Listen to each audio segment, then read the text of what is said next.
Hello, it's Kathy, the art teacher again from Art Projects for Kids. I hope my website becomes your favorite place for finding easy step-by-step art lessons. Today's project is about how to paint a koi fish. It's a very popular project and it lets crayons and watercolors each do what they do best. Work together to make a very colorful painting. Let's get started. Here are the art supplies you're going to need for this project. Watercolor paper, liquid watercolor paint, a paintbrush, and a few crayons. There's also a matching tutorial that you can download from my website. Step number 1. The overhead view of a large fish shape is going to go right here and fill up most of the right side of the paper. I'm drawing lightly with my pencil so the lines don't show up too much when I trace them with crayons.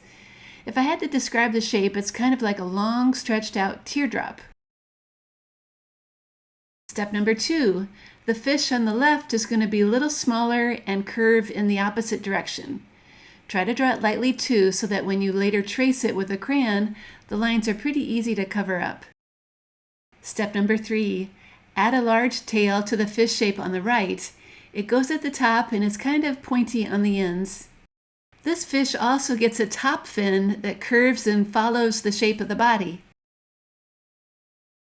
Step number 4. Add the eyes, which are pretty easy to do.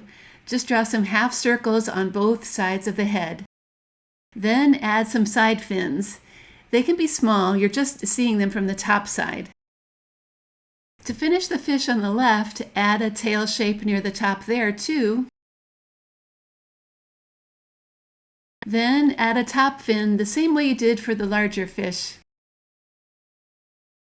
Step number 5. Now you can add some eyes, just like on the larger fish, but they can be a little bit smaller. And some side fins here too. Step number 6. A few texture lines in the tail will make it look a little more realistic. I'm going to start by adding them to the large fish, and then to the smaller fish as well.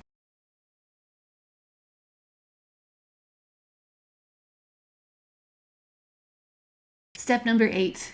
Now it's time to add a little bit of plant life in that water. It can be just a few wavy lines with leaves attached. That space between the two fish will let you draw a really long one, which is always nice.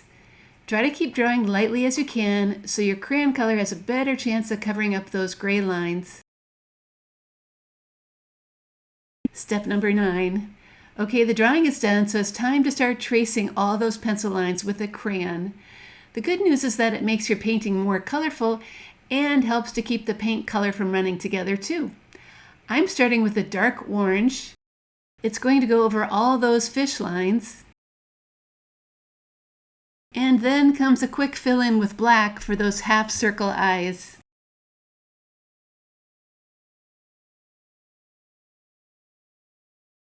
Now here comes the fun part, adding yellow spots to your fish. I'm pressing hard with a golden yellow crayon, but I suppose you could use other crayon colors too. Koi fish do come in many different color combinations.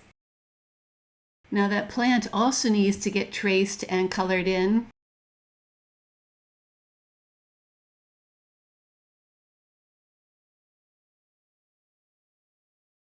I'm going to use a light green as I think it will contrast a little bit more with the blue watercolor paint.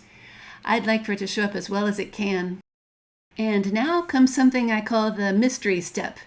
You need to draw some shapes with a white crayon, which won't show up now, but will pop out as soon as you paint over them with watercolor paint.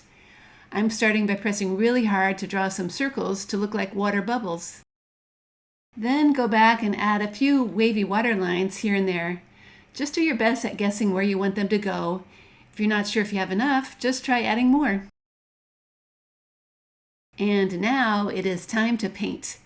You'll need some water to clean your brush, and a little blue and a little orange watercolor paint. I'm going to start by filling in those fish. Try to use just a little paint at a time so you don't get any messy puddles. You'll see that you can go right over those yellow crayon spots. You just need to be sure to leave those eyes white. Try to work slowly and spread it out as much as you can. If you do that, it will really help you keep the paint from running outside of the fish. Then be sure to clean your brush when you're done. Now comes the blue paint. Just paint right over everything and you'll see all those white lines just pop out. Pretty cool, right?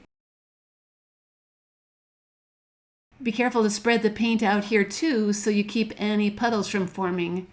You know, watercolor paint loves to run together, and in this case we want to keep the orange fish orange and the blue water blue. All right, I'd say this painting is done. All that's left is cleaning up and letting this fish painting dry. I think this project is a great example of how white crayon lines can resist watercolor paint. If you keep the shapes simple, it lets students of all ages make a background that really does look like sparkly, bubbly water. You can find more projects like this on my website, Art Projects for Kids, including how to draw a seahorse and how to draw a sea turtle. Thanks for coming, and I hope to see you back here again real soon.